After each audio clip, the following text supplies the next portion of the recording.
श्रीमद् भगवद गीता साक्षात भगवान की दिव्य वाणी है। इसकी महिमा अपार है, अपरिमित है। उसका यथार्थ में वर्णन कोई नहीं कर सकता। शेष महेश गणेश भी इसकी महिमा को पूरी तरह से नहीं कह सकते। फिर मनुष्य की तो बात ही क्या है। गीता सर्वशास्त्रमयी है। इसे सारे शास्त्रों का खजाना कहा जाता है। गीता को हम भगवान से भी बढ़कर कहें तो कोई अतिशयोक्ति नहीं होगी। भगवान ने स्वयं कहा है, मैं गीता के आश्रय में रहता हूं।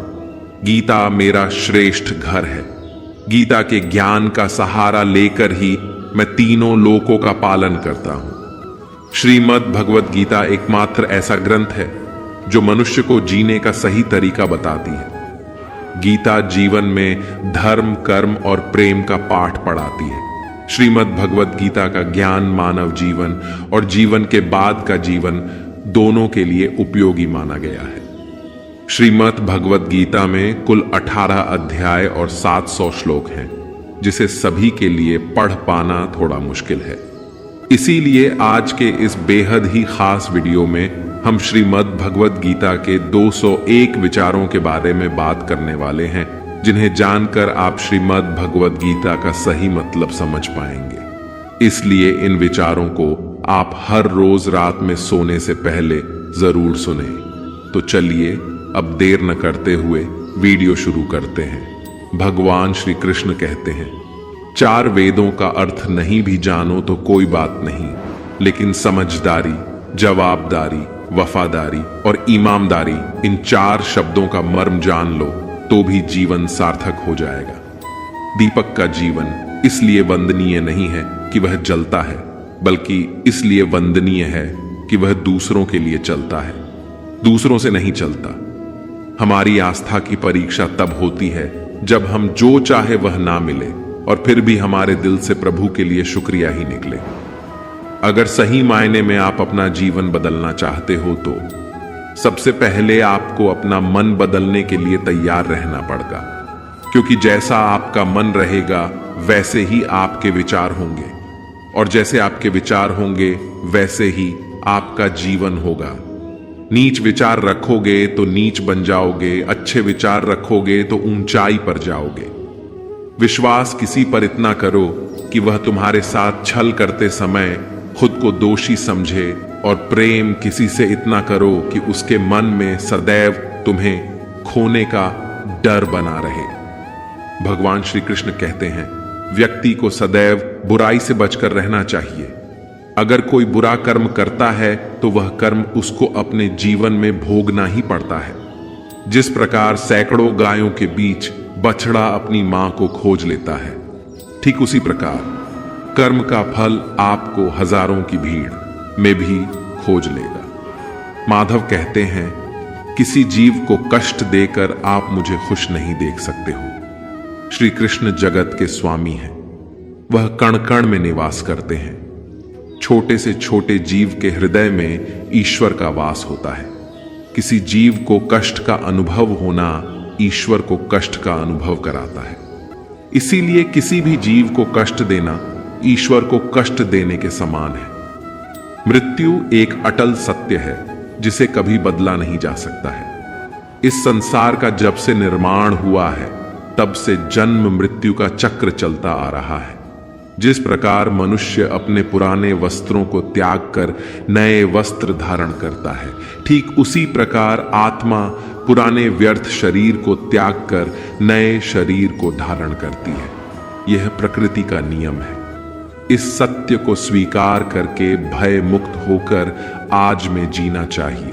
ज्ञानी व्यक्ति ना तो मरने वाले का शोक करते हैं और ना ही उनका शौक करते हैं जो अभी जिंदा हैं, क्योंकि वह जानते हैं जो मर गया वो फिर से जन्म लेगा और जो जिंदा है वो एक दिन जरूर मरेगा।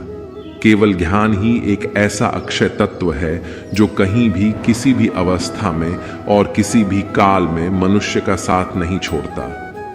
धरती पर जिस प्रकार मौसम में बदलाव आता है, ठीक उसी प्रकार जीवन में भी सुख दुख आता जाता रहता है। युद्ध हो या जीवन सफलता केवल 3 शस्त्रों से प्राप्त होती है: धर्म, धैर्य और साहस। कोई भी मनुष्य जन्म से नहीं बल्कि अपने कर्मों से महान बनता है। कुछ पाना है तो खुद पर भरोसा कीजिए, क्योंकि सहारे कितने भी सच्चे और अच्छे हों, साथ छोड़ ही जाते हैं। मित्र गरीब हैं या अमीर मायने नहीं रखता, बल्कि वो आपके बुरे समय में आपका साथ कितना देता है या मायने रखता है। धर्म चाहे जो भी हो, अच्छे इंसान बनो। हिसाब तुम्हारे कर्म का होगा, धर्म का नहीं। खुशी के लिए काम करोगे तो खुशी नहीं मिलेगी, लेकिन खुश होकर काम करोगे तो जरूर मिलेगी। जब आप दूसरों के लिए अच्छा चाहते हैं तो वही अच्छी चीजें आपके जीवन में वापस आती हैं। यही प्रकृति का नियम है। आपका मूल्य इससे तय नहीं होता कि आप क्या हैं, ये इससे तय होता है कि आप खुद को क्या बनाने की क्षमता रखते हैं। हंसता हुआ मन और हंसता हुआ चेहरा, यही सच्ची संपत्ति है। मनुष्य हमेशा अपने भाग्य को कोसता है, ये जानते हुए भी कि भाग्य से भी ऊंचा उसका कर्म है जो उसके स्वयं के हाथों में है। कमियां भले ही हजारों हो तुम्हें, लेकिन खुद पर विश्वास रखो कि तुम सबसे बेहतर करने का हुनर रखते हो। जितना इंतजार परमात्मा आपसे करवा रहा है, समय आने पर वह इतना देगा कि संभाल भी नहीं पाओगे। भगवान श्री कृष्ण कहते हैं, जिस प्रकार प्रकाश की ज्योति अंधेरे में चमकती है, ठीक उसी प्रकार सत्य भी चमकता है।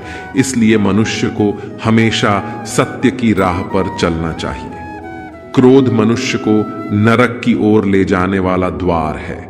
क्रोध करने से व्यक्ति का मन अशांत हो जाता है। वह आवेश में आकर कई बार अपना ही नुकसान कर बैठता है। भगवान श्री कृष्ण कहते हैं, मनुष्य को क्रोध करने से बचना चाहिए। इतना भी गुस्सा आए, स्वयं को शांत रखने का प्रयास करें। दूसरों का भला करने वाले मनुष्य को हमेशा कष्टों का सामना करना पड़ता है, क्योंकि हमेशा फल देने वाले वृक्ष को भी पत्थरों की मार सहनी पड़ती है। सत्य से कमाया धन हर प्रकार से सुख देता है। छल कपट से कमाया धन दुख ही दुख देता है। चुप रहने से बड़ा कोई जवाब नहीं, और माफ कर देने से बड़ी कोई सजा नहीं होती। जब मेहनत करने के बाद भी सपने पूरे नहीं होते तो रास्ता बदलिए, सिद्धांत नहीं, क्योंकि पेड़ भी हमेशा पत्ते बदलता है, जड़ नहीं। किसी की संगत से आपके विचार शुद्ध होने लगे तो समझ लेना वह कोई साधारण व्यक्ति नहीं है। आपका कठिन समय ही आपको मजबूत बना देता है। एक समझदार व्यक्ति वही है जो दूसरों को देखकर उनकी विशेषताओं से सीखता है, उनसे तुलना और ईर्ष्या नहीं करता। संबंध बड़ी बड़ी बातें करने से नहीं, छोटे छोटे भाव को समझने से गहरे होते हैं। यदि सब कुछ खोकर भी आपने कुछ करने की हिम्मत बाकी है तो समझ लीजिए आपने कुछ खोया ही नहीं। कर्म ही सबसे बड़ा धर्म है। भगवान श्री कृष्ण गीता में अर्जुन को उपदेश देते हुए कहते हैं, व्यक्ति कर्म करने के लिए ही पैदा हुआ है और बिना कर्म किए कोई रह नहीं सकता। मनुष्य को परिणाम की चिंता किए बिना अपने कर्तव्यों का पालन करना चाहिए। कृष्ण अपने भक्तों को कर्म का मार्ग दिखाते हुए कहते हैं, अपने कर्म समाज के प्रति और मानव कल्याण के प्रति केंद्रित करते हुए करो। बाकी फल की चिंता मत करो, उन सभी कर्मों को मुझे समर्पित करो। इस मार्ग को अपनाकर तुम मुझे प्राप्त कर सकते हो, मेरे प्रेम का भागीदार बन सकते हो। इस संसार में आज जो तुम्हारे पास है, कल वो किसी और का था, परसों वो किसी और का होगा। तुम यहां खाली हाथ आए थे और खाली हाथ जाओगे। कोई आपका साथ न दे तो निराश मत होना, क्योंकि परमात्मा से बड़ा हम सफर कोई नहीं होता। खुशी आजादी पर निर्भर होती है और आजादी इस बात पर निर्भर होती है कि आप कितने साहसी हैं। विश्वास के बगैर इस दुनिया में कोई भी रिश्ता ज्यादा देर तक कायम नहीं रह सकता। यदि किसी भूल के कारण कल का दिन दुख में बीता तो उसे याद करके आज का दिन व्यर्थ ना करें। जो लक्ष्य में खो गया समझो वही सफल हो गया। आप जो कर रहे हैं उससे अगर आप प्यार करते हैं तो आप जरूर सफल होंगे। मन पर नियंत्रण रखना जरूरी है। मनुष्य का मन वायु की तरह चंचल है। यह मन ही है जो मनुष्य को काम वासना की तरफ भटकाता रहता है। अगर जीवन को सफल बनाना है तो मन पर काबू करना बहुत जरूरी है। मन को वश में करने से दिमाग की शक्ति केंद्रित होती है, जिससे कार्यों में सफलता मिलने लगती है। गीता के अनुसार जिस व्यक्ति ने अपने मन पर काबू पा लिया, वो मन में पैदा होने वाली बेकार की चिंताओं और इच्छाओं से भी दूर रहता है। साथ ही व्यक्ति अपने लक्ष्य को भी आसानी से प्राप्त कर लेता है। अगर मन को वश में नहीं करोगे तो वह तुम्हारा सबसे बड़ा शत्रु बन जाएगा।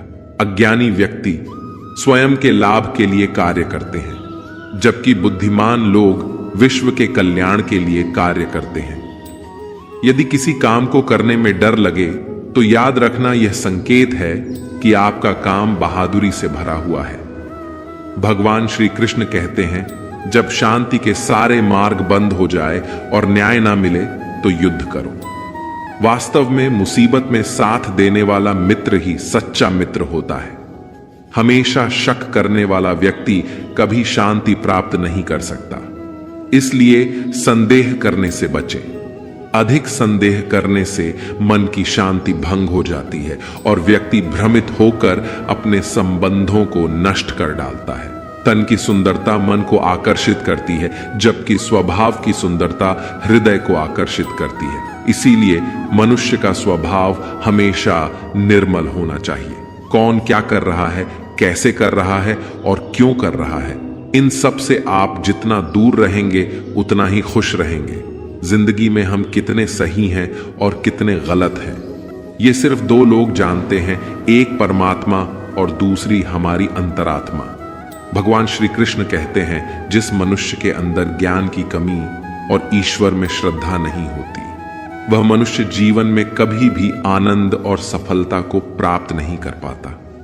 भगवान कहते हैं, जो मनुष्य सुख और दुख में शांत रहता है, जिसके राग, भय और क्रोध नष्ट हो गए हैं, जो मनुष्य शुभ और अशुभ वस्तु को पाकर प्रसन्न होता है, जिन्होंने अब अपनी इंद्रियों को वश में कर लिया है, वह स्थिर बुद्धि मनुष्य मुनि के समान है। ऐसा मनुष्य स्थिर और इंद्रियों को वश में करके ज्ञान द्वारा परमात्मा को प्राप्त करके हमेशा संतुष्ट रहता है। जिस प्रकार समुद्र अचल है, भारी से भारी आंधी तूफान आने पर या अनेक नदियों के जल प्रवाह उसमें प्रविष्ट होने पर भी वो अपनी स्थिति से विचलित नहीं होता, मर्यादा का त्याग नहीं करता, उसी प्रकार परमात्मा के स्वरूप में स्थित योगी की स्थिति भी सर्वदा अचल होती है। बड़े से बड़े सांसारिक सुख दुखों का सहयोग वियोग होने पर भी उसकी स्थिति में जरा भी अंतर नहीं पड़ता। वो योगी परमात्मा में नित्य निरंतर अटल और स्थित रहता है। अपना काम बनाने के लिए लोग आपकी तारीफ करेंगे, आपसे रिश्ता बनाने की कोशिश करेंगे, लेकिन उनके व्यवहार को सच मानकर अगर आप फंस जाएंगे तो आगे चलकर आपको ही नुकसान होगा। कहते हैं कि लोग अपना काम निकालने के लिए गधे को भी घोड़ा बना लेते हैं। वास्तविकता में अभी वही युग चल रहा है, जहां लोग अपना स्वार्थ पूरा करने के लिए किसी भी हद तक गिर सकते हैं। भगवान श्री कृष्ण कहते हैं, किसी के मीठे शब्दों में कभी मत फंसना, बल्कि आंखें खोलकर इंसान को परखना सीखो। अक्सर आपको चोट वही लोग पहुंचाते हैं जो आपके अपने होते हैं, जो आपके दिल के ज्यादा करीब होते हैं। गीता का यह सबसे महत्वपूर्ण ज्ञान है, क्योंकि महाभारत की लड़ाई पर आए लोगों में नहीं थी, ये भाइयों की लड़ाई थी, एक ही परिवार की लड़ाई थी। चाहे आप किसी की मदद करो या मत करो, लेकिन जानबूझकर कभी किसी का दिल नहीं दुखाना चाहिए, क्योंकि जब किसी का दिल आपकी वजह से दुखता है तो हमेशा याद रखना कि आपको भी वो दर्द एक दिन जरूर मिलेगा। कभी भी किसी भी चीज की अधिक चाह नहीं करनी चाहिए। कोई भी चीज हद से ज्यादा मत करना। किसी से प्रेम या नफरत भी हद से ज्यादा मत करना, क्योंकि किसी भी चीज की अति आपको ही नुकसान पहुंचाएगी। इसलिए जीवन को संतुलन के साथ जीना चाहिए। जो आपके साथ अधर्म करे, पाप करे, गलत करे, उसे दंड जरूर देना चाहिए। अगर आप उसे माफ करते हैं तो वो आपके साथ और गलत करता है और आप उससे भी बड़े पाप के भागीदार बन जाएंगे। इसीलिए ज्ञानी व्यक्ति को अपने साथ हो रहे गलत का विरोध करना सीखना चाहिए। जीवन में कभी वो मत करो जो लोग करते हैं, हमेशा वही करो जो तुम्हारे लिए सही है। भगवान श्री कृष्ण कहते हैं, जो इंसान अपनी रक्षा खुद नहीं कर सकता या फिर अपनी रक्षा करने का प्रयास भी नहीं करता, ऐसे मनुष्यों की रक्षा भगवान भी नहीं करते। जो इंसान खुद के महत्व को नहीं जानता, वैसे इंसान को कोई भी महत्व नहीं देता है।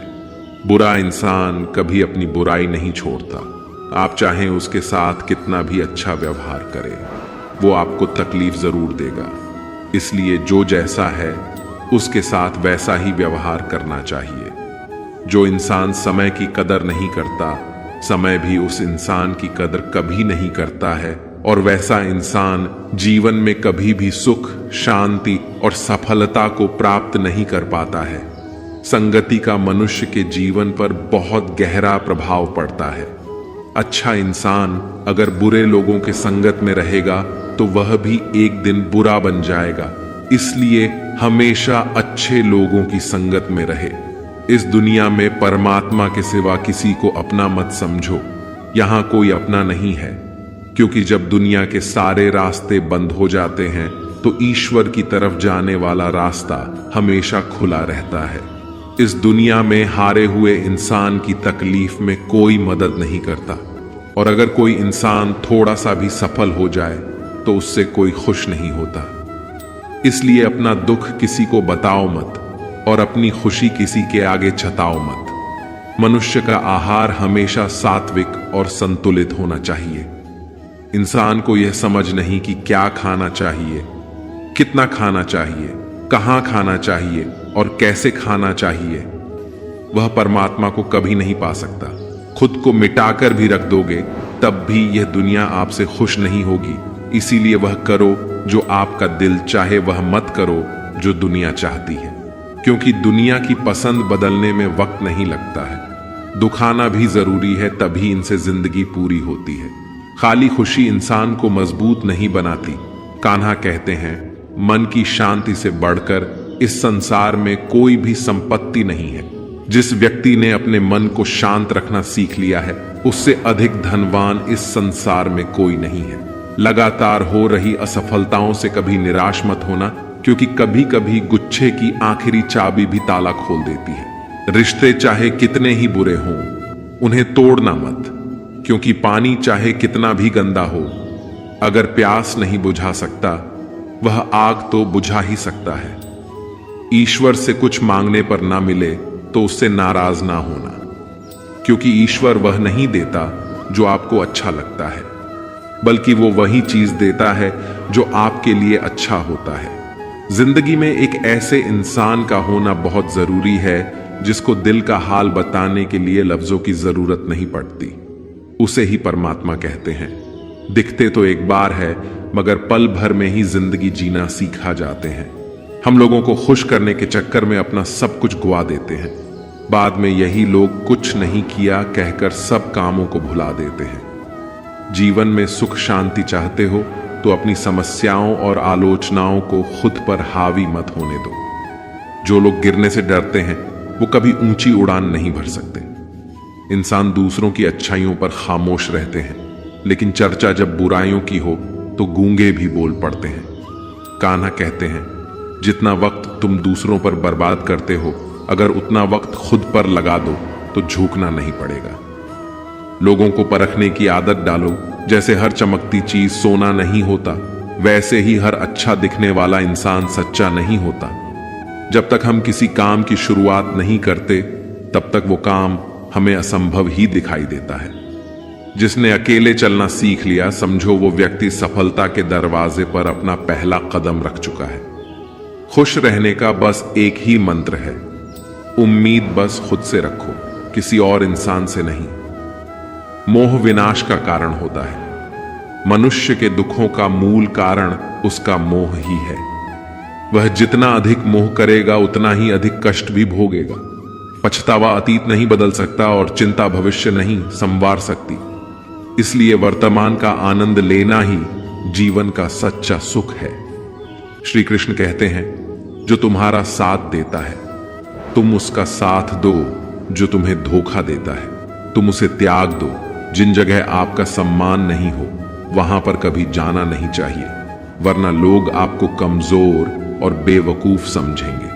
जहां बारिश ना हो वहां फसल खराब हो जाती है, और जहां संस्कार ना हो वहां नस्ल भी खराब हो जाती है।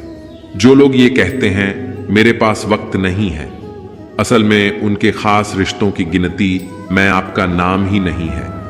बात इतनी मधुर रखो कि कभी वापस भी लेनी पड़े तो आपको कड़वी ना लगे। खुद में थोड़ा स्वाभिमान होना जरूरी है, वरना लोग आपको वहां भी दबाने की कोशिश करेंगे जहां आपका अधिकार है। श्रेष्ठ पुरुष जैसा आचरण करता है, अन्य पुरुष भी वैसा ही आचरण करते हैं।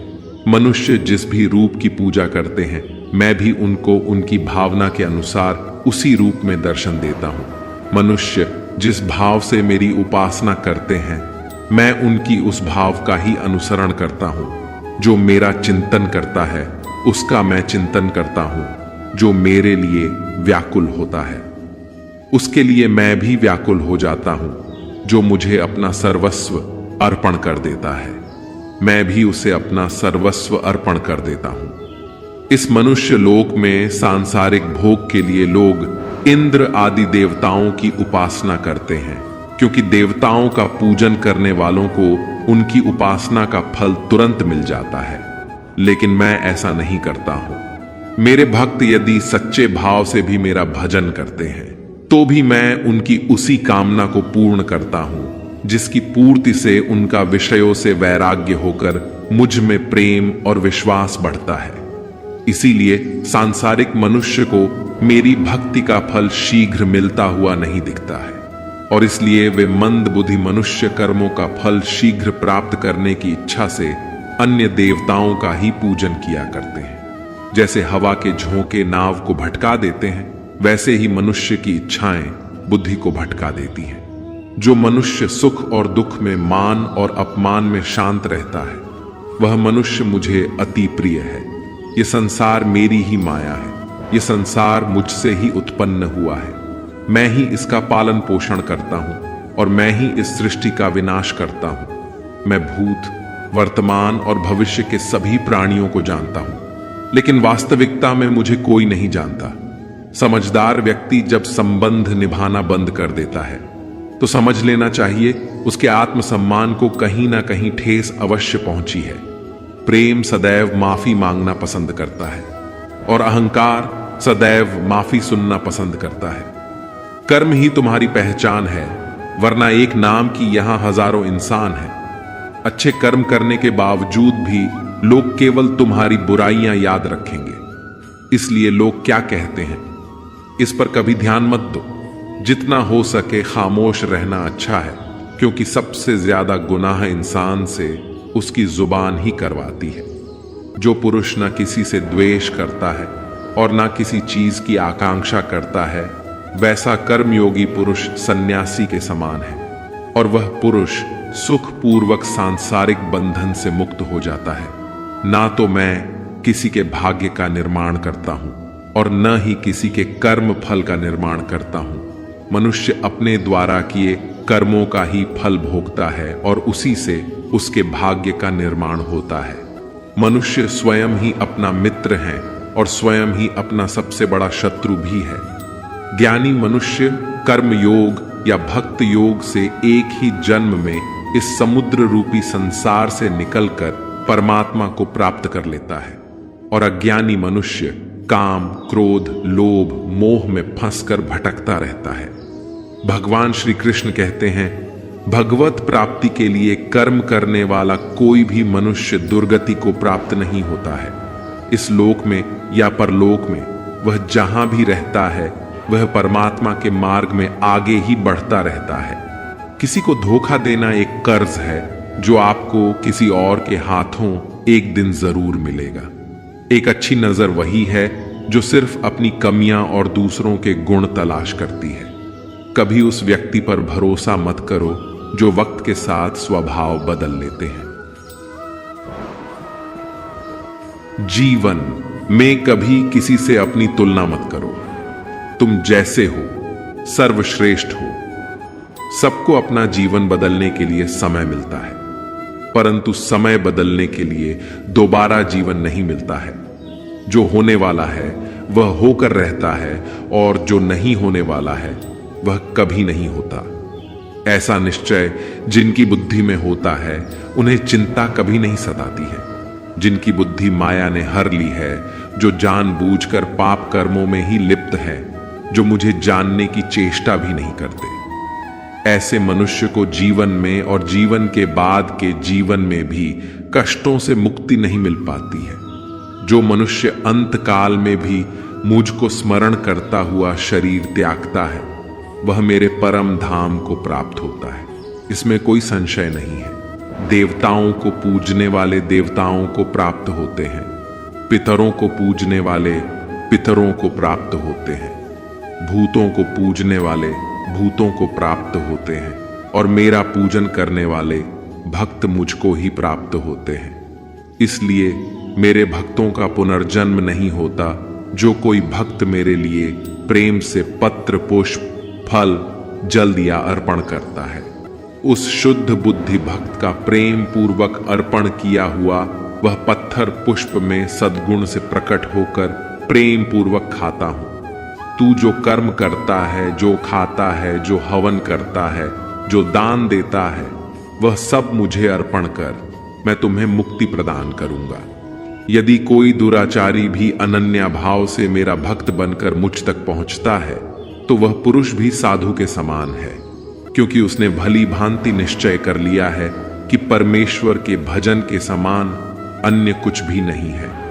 स्त्री, वैश्य, शूद्र, भूत, चंडाल कोई भी हो, वो मेरी शरण में आकर परंगति को प्राप्त होते।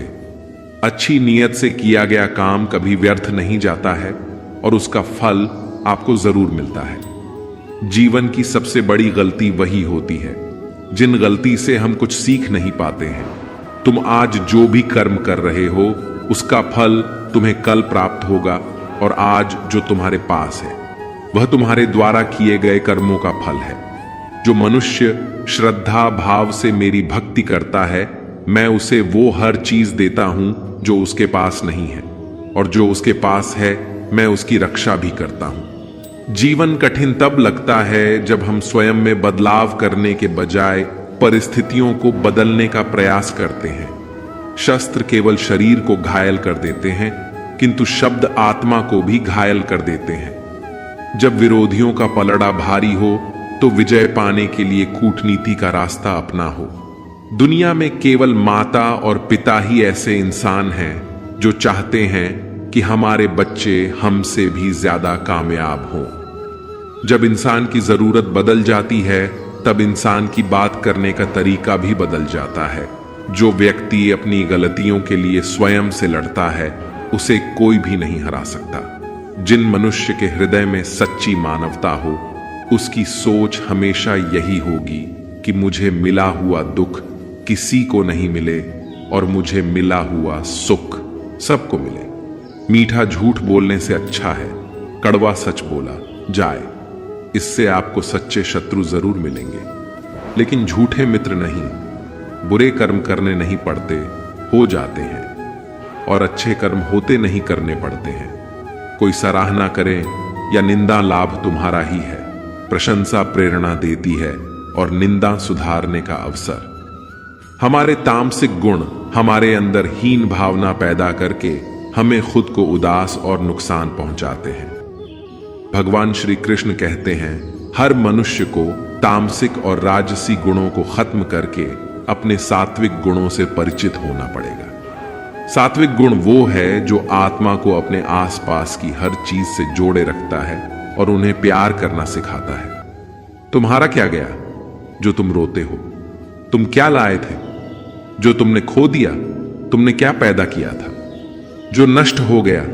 तुमने जो लिया यही से लिया, जो दिया यही पर दिया, जो आज तुम्हारा है कल किसी और का होगा, क्योंकि परिवर्तन ही संसार का नियम है। और समय के साथ संसार में हर चीज परिवर्तन के नियम का पालन करती है। भगवान श्री कृष्ण कहते हैं, किसी का अच्छा ना कर सको तो बुरा भी मत करना, क्योंकि दुनिया कमजोर है लेकिन दुनिया बनाने वाला नहीं। हे अर्जुन, संपूर्ण प्राणी जन्म से पहले अप्रकट थे और मरने के बाद भी अप्रकट हो जाने वाले हैं, केवल बीच में ही प्रकट है। फिर ऐसी स्थिति में क्या शौक करना है? कोई एक महापुरुष ही इस आत्मा को आश्चर्य की भांति से देखा है, वैसा ही दूसरा कोई महापुरुष ही इसके तत्व का आश्चर्य की भांति वर्णन करता है, तथा दूसरा कोई अधिकारी पुरुष ही इसे आश्चर्य की भांति सुनता है, और कोई कोई तो सुनकर भी इसको नहीं जानता। यहां श्री भगवान का भाव है कि आत्मा आश्चर्य है, इसलिए उसे देखने वाला संसार में कोई विरला ही होता है और वह उसे आश्चर्य की भांति देखता है। जो महापुरुष परमात्मा को जानने वाले हैं, जो संपूर्ण वेदों और शास्त्रों के ज्ञाता है, वही आत्मा का वर्णन कर सकते हैं, और उनका वर्णन करना भी आश्चर्य की भांति होता है। हे अर्जुन, यह आत्मा सबके शरीरों में सदा ही रहती है, इसका कभी नाश नहीं हो सकता। इस कारण संपूर्ण प्राणियों के लिए तू शोक करने के योग्य नहीं है, तथा अपने धर्म को देखकर भी तू शोक करने के योग्य नहीं है। अर्थात तुझे भय नहीं करना चाहिए, क्योंकि क्षत्रिय के लिए धर्मयुक्त योद्धा से बढ़कर दूसरा कोई कल्याणकारी कर्तव्य नहीं है। हे पार्थ, अपने आप प्राप्त हुए और खुले हुए स्वर्ग के द्वार, इस प्रकार के योद्धा को भाग्यवान क्षत्रिय लोग ही पाते हैं। किंतु यदि तू इस धर्मयुक्त युद्ध को नहीं करेगा तो स्वधर्म और कीर्ति को खोकर पाप को प्राप्त होगा, तथा सब लोग अनंत काल तक तेरी कीर्ति की चर्चा करेंगे। और माननीय पुरुष के लिए अब कीर्ति मरण से भी बढ़कर है, और जिनकी दृष्टि में तू पहले बहुत सम्मानित होकर अब लघुता को प्राप्त होगा, वे महारथी लोग तुझे भय के कारण युद्ध से हटा हुआ मानेंगे। अर्थात तुम्हारे शत्रु ने तेरे सामर्थ्य की निंदा करते हुए तुझे बहुत से न कहने योग्य वचन भी कहेंगे, उससे अधिक दुख और क्या होगा। या तो तू युद्ध में मारा जाएगा और स्वर्ग को प्राप्त होगा, अथवा संग्राम में जीतकर पृथ्वी का राज्य भोगेगा। इस कारण ही अर्जुन को युद्ध के लिए निश्चित करके खड़ा हो जा।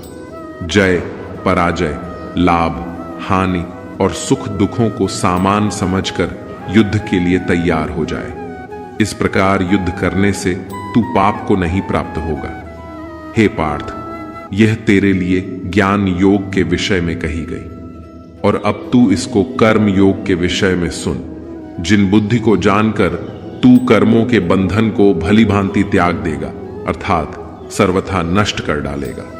इस कर्म योग में आरंभ का अर्थात बीज का नाश नहीं है, और उल्टा फल रूप दाश भी नहीं है, बल्कि इस कर्म योग रूप धर्म का थोड़ा सा भी साधन जन्म मृत्यु रूप महान भय से रक्षा कर लेता है। यहां श्री भगवान के कहने का भाव है कि कर्म योग का कभी नाश नहीं होता। इसके संस्कार साधक के अंतकरण में स्थित हो जाते हैं, और वे साधक को दूसरे जन्म में पूर्ण साधन में लगा देते हैं। निष्काम भाव से किए गए कर्मों का विपरीत परिणाम भी नहीं होता है, और ऐसा साधक भगवान को प्राप्त हो जाता है कि अर्जुन, इस कर्म योग में निश्चयात्मक बुद्धि भी एक ही होती है, किंतु अस्थिर विचार वाले विवेकहीन मनुष्य की बुद्धि या निश्चय ही बहुत भेदों वाली और अनंत होती है। जब फैसला लेना हो तो बुद्धि एक ही होती है, लेकिन जहां सोच के फैसले की निर्णय की कमी हो, वहां कई बुद्धियां काम करती हैं। यहां अनिर्णय की स्थिति के बारे में कहा गया है।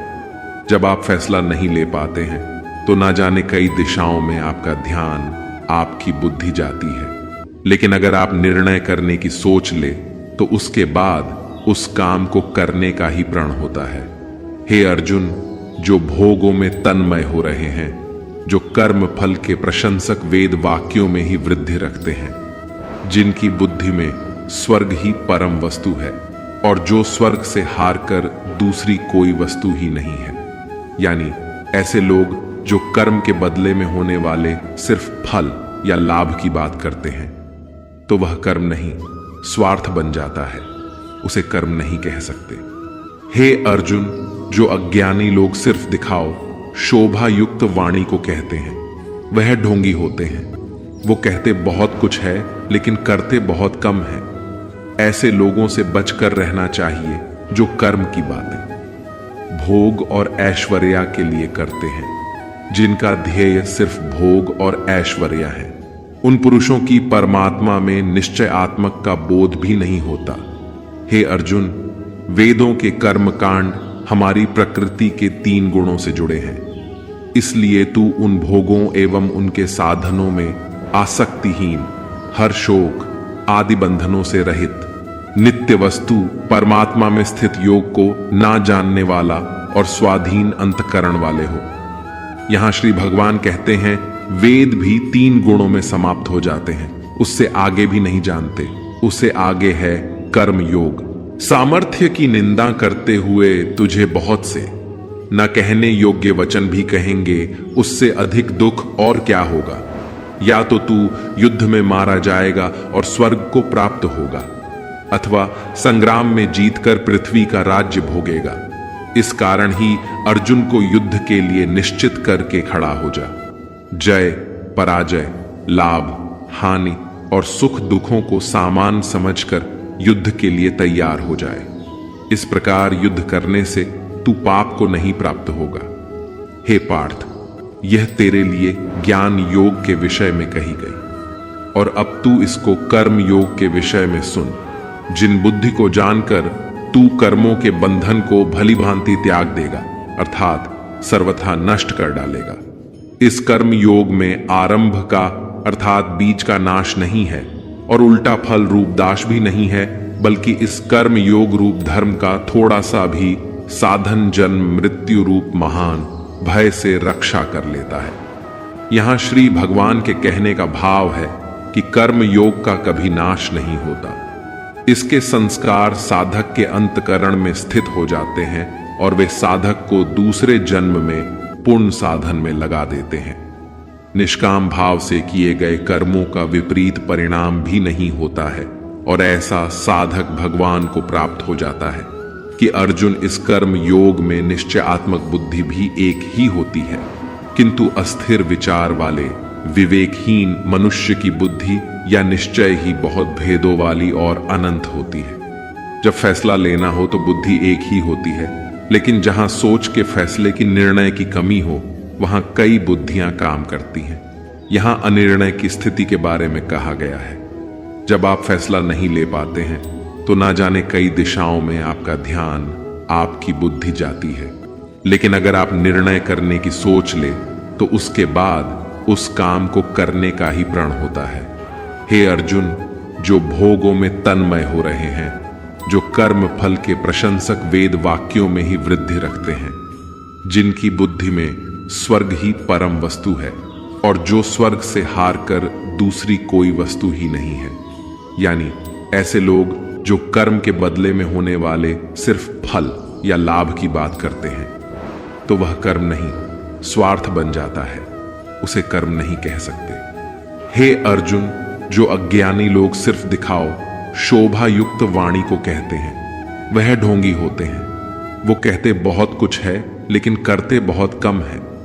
ऐसे लोगों से बचकर रहना चाहिए जो कर्म की बातें भोग और ऐश्वर्या के लिए करते हैं, जिनका ध्येय सिर्फ भोग और ऐश्वर्या है। उन पुरुषों की परमात्मा में निश्चयात्मक का बोध भी नहीं होता। हे अर्जुन, वेदों के कर्मकांड हमारी प्रकृति के 3 गुणों से जुड़े हैं। इसलिए तू उन भोगों एवं उनके साधनों में आसक्तिहीन, हर शोक आदि बंधनों से रहित, नित्य वस्तु परमात्मा में स्थित योग को ना जानने वाला और स्वाधीन अंतकरण वाले हो। यहां श्री भगवान कहते हैं वेद भी 3 गुणों में समाप्त हो जाते हैं, उससे आगे भी नहीं जानते। उससे आगे है कर्म योग। श्री भगवान का कहना है कि कर्म करो, लेकिन उससे आसक्ति मत रखो। बेहद बड़े जलाशय के प्राप्त हो जाने पर छोटे जलाशय में मनुष्य का जितना प्रयोजन रहता है, उसी तरह से जिसने ब्रह्म तत्व को समझ लिया, तब उसके लिए वेदों की कोई आवश्यकता नहीं रह जाती है। तेरा कर्म करने में ही अधिकार है, उसके फलों में कभी नहीं। इसीलिए तू कर्मों के फल के लिए काम मत कर, लेकिन ऐसा भी ना हो कि तू काम ही मत कर, कर्म करना है लेकिन फल के लिए नहीं। हे अर्जुन, आसक्ति को त्याग कर तथा सिद्धि और असिद्धि में समान बुद्धि वाला होकर योग में स्थित हुआ कर्तव्य कर्म कर, फल की इच्छा के लिए कर्म मत कर। तुमको कर्मयोगी बनने के लिए संभव में स्थित होकर कर्म करना चाहिए। सकाम कर्मों को उपभोग की अपेक्षा अत्यंत नीचा बतलाकर भगवान ने भाव दिलाया है कि सकाम कर्मों का फल नाशवान क्षणिक सुख की प्राप्ति है और कर्म योग का फल परमात्मा की प्राप्ति है। इसलिए दोनों में दिन और रात की अंतर है। संबुद्ध युक्त पुरुष पुण्य और पाप दोनों को इसी लोक में त्याग देता है, अर्थात उनसे मुक्त हो जाता है। इससे तू समर्थ रूप योग में लग जा। यह समत्वम रूप योगी कर्मों में कुशलता है, अर्थात कर्म बंधन से छूटने का उपाय है, क्योंकि समुद्र से युक्त अज्ञानी जन कर्मों से उत्पन्न होने वाले फल को त्याग कर जन रूप बंधन से मुक्त होकर निराकार परम पद को प्राप्त हो जाते हैं। जिस काल में तेरी बुद्धि मोह रूप दलदल को भली भांति पार कर जाएगी, उस समय तू सुने हुए और सुनने में आने वाले इस लोक और परलोक संबंधी सभी भोगों से वैराग्य को प्राप्त हो जाएगा। अर्जुन बोले कि शव समाधि में स्थित परमात्मा को प्राप्त हुए स्थिर बुद्धि पुरुष का क्या लक्षण है? वो स्थिर बुद्धि पुरुष कैसे बोलता है, कैसे बैठता है और कैसे चलता है? श्री भगवान बोले, हे अर्जुन, जिस काल में पुरुष मन में स्थित संपूर्ण कामनाओं को भली भांति त्याग देता है और आत्मा से आत्मा में ही संतुष्ट रहता है, उस काल में वो स्थित कहा जाता है। दुखों की प्राप्ति होने पर जिसके मन में उद्वेग नहीं होता, जिसके राग भय और क्रोध नष्ट हो गए हैं, ऐसा मुनि स्थिर बुद्धि कहा जाता है। जो पुरुष सर्वत्र स्नेह होकर शुभ या अशुभ वस्तु को प्राप्त होकर न प्रसन्न होता है और न शोक करता है, उसकी बुद्धि स्थिर है। कछुआ सब ओर से अपने पैरों को जैसे समेट लेता है, वैसे ही जब यह पुरुष इंद्रियों को विषयों से सब प्रकार से हटा लेता है, तब उसकी बुद्धि भी स्थिर है, ऐसा समझना चाहिए।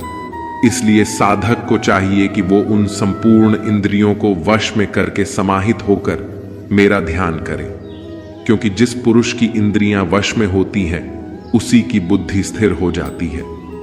विषयों का चिंतन करने वाले पुरुष उन विषयों में आसक्ति हो जाती है। आसक्ति से उन विषयों की कामना उत्पन्न होती है और कामना में विघ्न बढ़ने से क्रोध उत्पन्न होता है। क्रोध से भ्रम पैदा होता है। स्मृति में भ्रम हो जाने से बुद्धि का नाश हो जाता है और बुद्धि का नाश हो जाने से उस पुरुष का पतन हो जाता है।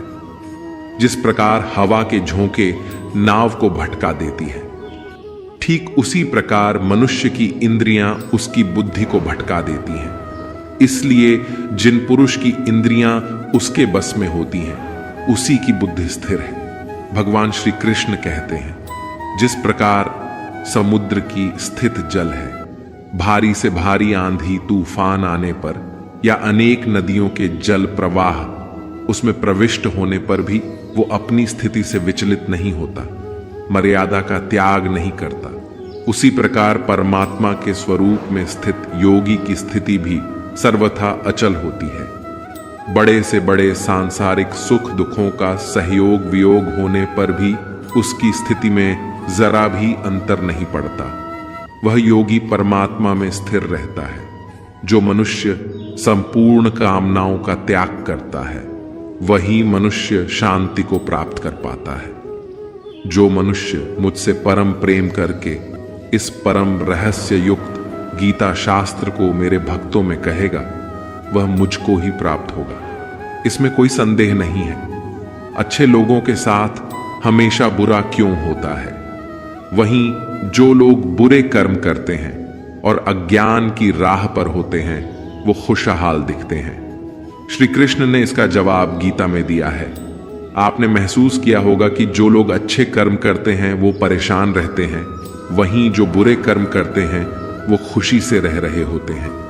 अच्छे कर्म करने वाले परेशान होते हैं कि आखिर उन्हें इतनी परीक्षा क्यों देनी पड़ रही है, जबकि जो अधर्म की राह में हैं वो खुश हैं और जिंदगी का लुत्फ उठा रहे हैं। अगर आपके मन में भी ये सवाल आया है तो आज हम आपको इसका जवाब देंगे। ये जवाब वो है जो भगवत गीता में लिखा है और श्री कृष्ण ने अर्जुन को दिया था। भगवत गीता में वर्णित कथा के अनुसार जब भी अर्जुन के मन में कोई दुविधा होती थी तो वो श्री कृष्ण के पास पहुंच जाते थे। एक बार की बात है, अर्जुन भगवान श्री कृष्ण के समीप आकर कहा कि वो दुविधा में हैं और इसका जवाब वो श्री कृष्ण से चाहते हैं। श्री कृष्ण ने पूछा कि क्या सवाल है। अर्जुन ने कहा, मुझे ये जानना है कि अच्छे लोगों के साथ हमेशा बुरा ही क्यों होता है, वहीं बुरे लोग खुशहाल दिखते हैं। अर्जुन के मुंह से ऐसी बातें सुनकर श्री कृष्ण मुस्कुराए और कहा, मनुष्य जैसा सोचता है और महसूस करता है वैसा कुछ नहीं होता है, बल्कि अज्ञानता की वजह से वो सच्चाई नहीं समझ पाता है। अर्जुन उनकी ये बात समझ नहीं पाए। इसके बाद श्री कृष्ण ने क्या कहा वो जानते हैं। श्री कृष्ण ने अर्जुन से कहा, पार्थ, मैं तुम्हें एक कथा सुनाता हूं, उसे सुनकर तुम समझ जाओगे कि हर प्राणी को उसके कर्म के हिसाब से ही फल मिलता है। प्रकृति हर किसी को अपनी राह चुनने का मौका देती है। अब वो मनुष्य की इच्छा पर निर्भर करता है कि उसे धर्म की राह चुननी है या अधर्म की। कथा शुरू करते हुए श्री कृष्ण ने कहा, एक नगर में दो पुरुष रहा करते थे। एक पुरुष व्यापारी था जिसके जीवन में धर्म की बहुत महत्ता थी। वो पूजा पाठ में यकीन रखता था। वो हर रोज मंदिर जाता था और दान धर्म भी करता था और हर रोज भगवान की पूजा करता था। वहीं दूसरा पुरुष बिल्कुल विपरीत था। वो हर रोज मंदिर तो जाता था लेकिन पूजा करने नहीं, बल्कि मंदिर के बाहर से जूते चप्पल चुराने। उसे दान और धर्म से कोई लेना देना नहीं था। समय बीतता गया और एक दिन बहुत जोर की बारिश हो रही थी। इस वजह से मंदिर में पुजारी के अलावा कोई नहीं था। ये बात जब दूसरे पुरुष को पता चली तो उसने कहा कि यह सही मौका है मंदिर का धन चुराने का। पंडित से नजर बचाकर उसने मंदिर का सारा धन चुरा लिया। उसी समय धर्म कर्म में विश्वास रखने वाला व्यक्ति भी मंदिर पहुंचा। दुर्भाग्य से मंदिर के पुजारी ने उसे ही चोर समझ लिया और चिल्लाने लगे। वहां लोग एकत्र हो गए और उसे बहुत मारा। किसी तरह वो बचते बचाते वहां से निकला तो दुर्भाग्य ने उसका साथ वहां भी नहीं छोड़ा। मंदिर के बाहर वो एक गाड़ी से टकरा गया और घायल हो गया।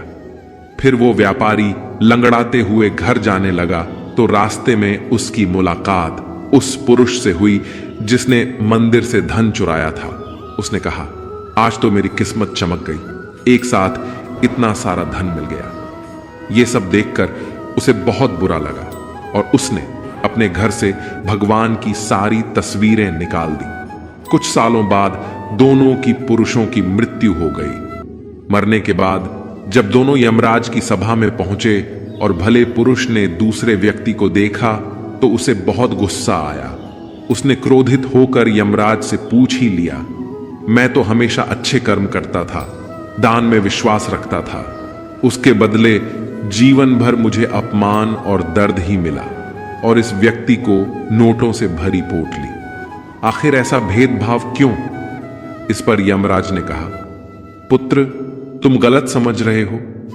जिस दिन तुम्हारी गाड़ी से टक्कर हुई थी वो दिन तुम्हारे जीवन का आखिरी दिन था, परंतु तुम्हारे अच्छे कर्मों की वजह से तुम्हारी मौत सिर्फ एक छोटी सी चोट में बदल गई।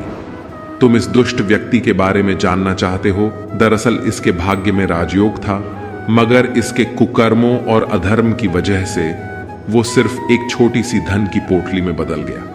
कथा सुनाने के बाद श्री कृष्ण अर्जुन से कहते हैं, पार्थ, क्या अब तुम्हें तुम्हारे सवाल का जवाब मिल गया?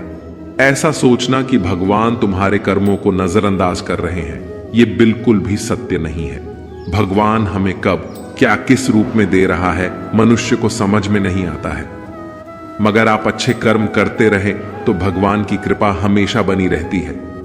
इसलिए अपने अच्छे कर्मों को बदलना नहीं चाहिए, क्योंकि उसका फल हमें इसी जीवन में मिलता है। इसलिए मनुष्य का फर्ज है कि वो हमेशा अच्छे कर्म करते रहें, क्योंकि श्री कृष्ण ने गीता में भी बताया है कि किसी के द्वारा किया गया कर्म बेकार नहीं जाता है, चाहे वो अच्छा हो या बुरा। दोस्तों, भगवान श्री कृष्ण की यह बातें अगर आपको पसंद आई तो कमेंट में जय श्री राधे कृष्ण जरूर लिखें और ऐसे ही प्रेरणादायक वीडियो देखने के लिए कृष्णा आनंद चैनल को सब्सक्राइब कर लें। धन्यवाद। जय श्री राधे कृष्ण।